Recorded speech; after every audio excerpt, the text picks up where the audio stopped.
This week's episode is about the lazy Chicago dog. Smash that like button, hit that red subscribe button, and please share with your friends.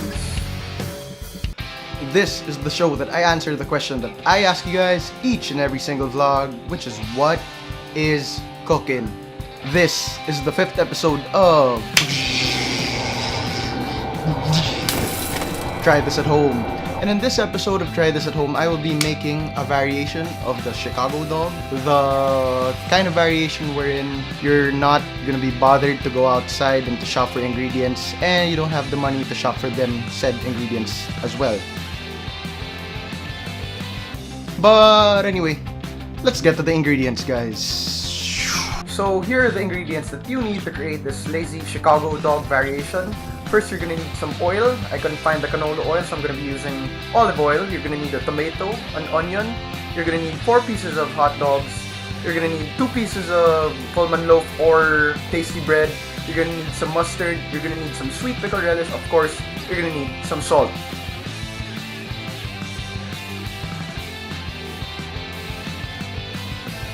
Now that we got our ingredients in order, let's get to the cooking. Alright, first things first, we have to mince our onions. Slice 3 cuts horizontally, and then slice as much as you can vertically. Don't forget to remove the root of the onion, and as well as the other stuff that you want to remove that you don't want in your sandwich. And then pick the minced onions up and place them on a bowl or on a tiny sauce thingy that I'm using there. I don't know what that's called, but that's where I put it because that's where it all fits into, and it's so small that it doesn't cause much of a hassle. Next, you want to slice your tomatoes in quarters. Make sure to remove the part that connects to the stem and the seeds, clean them all out, and then put them in a tiny bowl again.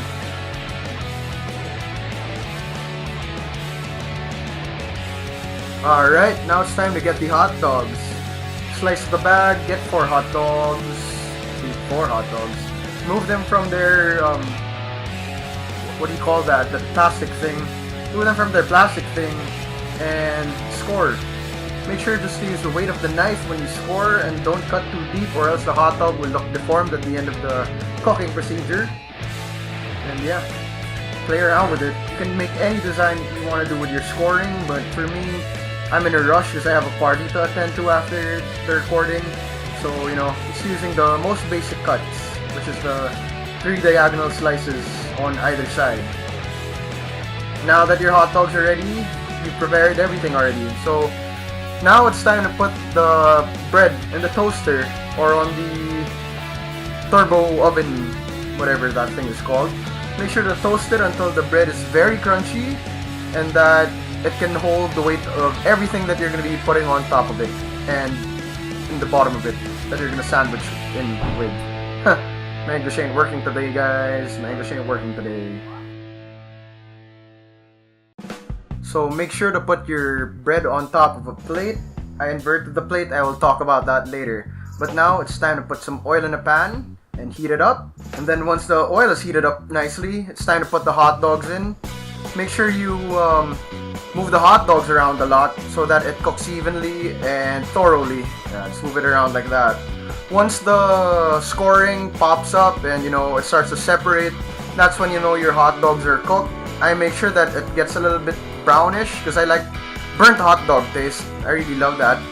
And yeah, I made sure to overcook it because that's how I prefer my hot dogs. And now that your hot dogs are done, put them on a plate and prepare for the assembly of your sandwich. Alright, for the first step, you gotta spread mustard all over the bottom side of your bread. Make sure to use 2 spoons here because if you only use 1 spoon, it's gonna be difficult, and I forgot that. So now I'm using 2 spoons, and as you guys can see, it's so much easier to spread the mustard all over the bottom side of the bread. Once you're done with that, get your hot dogs and pack them in nice and tight so that they don't roll around when you're assembling the rest of the ingredients on top of it.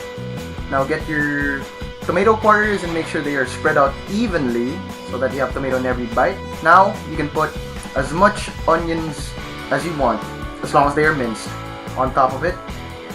And then you can get your pickled relish and you can put as much as you want again on top of the onions and the tomatoes. Yeah, look at that. That looks so good, man. Amazing. Oh my god, that's delicious. But in try this at home fashion, we're gonna use sriracha to add a little bit of kick to the sandwich. It's gonna put a little bit, and then close the lid of the sandwich, and you are done. Smash that like button, guys.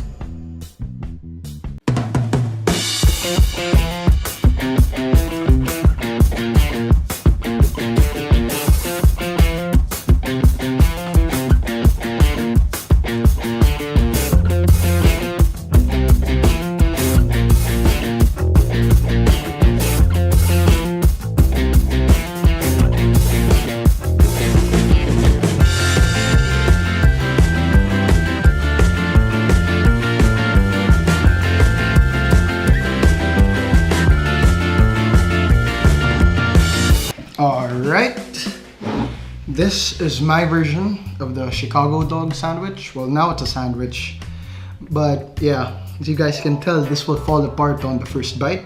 I just used whatever I could find, whatever ingredients I could find here at home, and yeah, I'm pretty excited to take a bite out of the sandwich. But anyway, this is a pretty cheap sandwich to make. I didn't spend anything here. The problem was, and what inspired me to create this video was because when I went to Alabang Town Center the other day, I checked the prices of the hot dogs and they were absurd.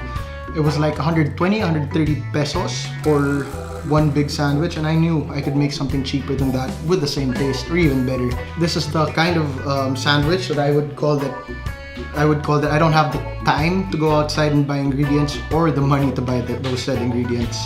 And yeah, let's take the first bite. Oh, this is gonna fall apart on me right now. Any moment now.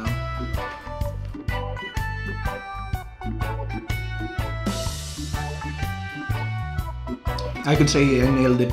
I nailed it right on the money. This is good. This is amazing. Maybe the best sandwich I've ever made. Only thing that's lacking is the bread. The bread is so different compared to hot dog buns, and it is, you know, I mean, it doesn't take away from the fact that the sandwich is really good. It's just that, you know, it's different and it breaks apart. It just breaks apart, but taste-wise, it's the same. It's wow. Never thought I could make something like this. Something that tastes so authentic yet cheap and, you know, efficient, because I didn't go outside and I don't like going outside so much. Now, I did omit one ingredient, and that was the dill pickles. I have dill pickles in the refrigerator over there, but I don't like the taste of it. I don't like the taste of it on anything. That's why I didn't put it inside the sandwich. But yeah, that's the only thing that's missing that makes it original and authentic, and so the subtraction of the sriracha. But you know, I like it a little bit spicy, and it's not that spicy because I didn't put so much sriracha, so that I do not mess up the original taste that I'm going for. It's just there to add a little bit of kick. But anyway, let me finish this because this is absolutely amazing. Oh yeah, if you guys are wondering why I'm eating on an upside down plate, it's because I believe it gives the food a little bit better of a spotlight. Instead of, you know, having this the proper way and it's not elevated, I think it takes away from the height of the food, and therefore it emphasizes the height of the sandwich, as you guys saw earlier. Good technique, right? You guys can use that. That's a Porkupig life hack for videoing or taking photographs of food.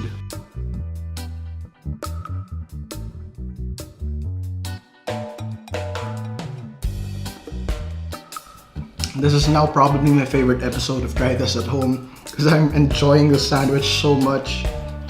Have I told you how authentic this tastes? Like how close it is, or how better it is than what I can find in the Alabang Town Center?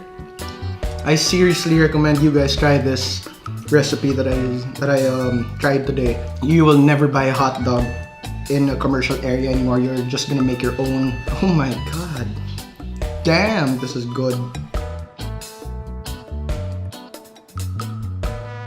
Oh yeah, comment down below what you guys think I should cook next. I'm kinda lazy to search for ideas on the internet now. This was just one of them moments wherein I'm like, why the fuck is it so expensive? I could make this way cheaper at home. And lo and behold, the sandwich is almost finished. And it tastes better than the one in commercial malls and whatnot. I mean, the hot dog is the tender, juicy, cheap-ass hot dog. It's not like the one they use in Smokies or in the one in Pure Foods and in the malls. But you know, it does its job. It does its job well. And yeah, if you guys noticed too, I did not steam the hot dog. You guys know I don't like cooking healthy. I just decided to saute the hot dog in olive oil. And olive oil because I couldn't find any more canola oil in the kitchen. It took me like, what, 15 minutes? It would have been faster if I wasn't recording because, you know, I have to move the camera around. Oh my god, this is good. This is now my favorite episode of Try This at Home, guys. And I would highly recommend that you guys try this recipe at home because it is so goddamn good. It is so amazing. I did not think that it would turn out this way. I think like, I don't like it again like the previous episode. But now, oh my god, this is amazing. Let me finish the sandwich. Who would have thought that making a hot dog sandwich at home compared to eating outside would save you a lot of money? I did not spend anything on the ingredients here. I just found it here at home. But when you go outside, it's like what? Let's translate the pesos into dollars. It's like 130 to 160 pesos. That's about $2.25 to about $3. I mean, you Americans might say now, that's the normal price, but we have a lower cost of living here in the Philippines, man. A way lower cost. And to be selling hot dogs at that price, I don't know, the minimum wage here in Manila is about what, 400 pesos now, 500 pesos now, and that's gonna take away a fourth of or a fifth of your daily salary just for a goddamn hot dog sandwich. If you want an authentic hot dog sandwich, make your own. Try this at home. Anyway, guys, this is the moment that I live for when it comes to Try This at Home, this series that I created. Trying new recipes that I haven't tried before and finding out that I could make something that's really cheap and really good like that Chicago dog sandwich variation. Oh man, I am so happy that that happened today. So happy. That is what I live for as a chef, and that's what I live for as an entertainer on YouTube, a creator on YouTube, I mean. But yeah, I'm gonna drink this Coke here. I'm gonna head off to JR's house. We're gonna have some fun. Thank you guys for watching this video, and if you enjoyed, please smash that like button down below. Hit that red subscribe button, as red as this Coca-Cola label here. And please ding that notification bell for more Porkupig videos. And don't forget to share with your friends, because this is an amazing recipe. Hands down, my favorite episode of Try This at Home yet. See you guys.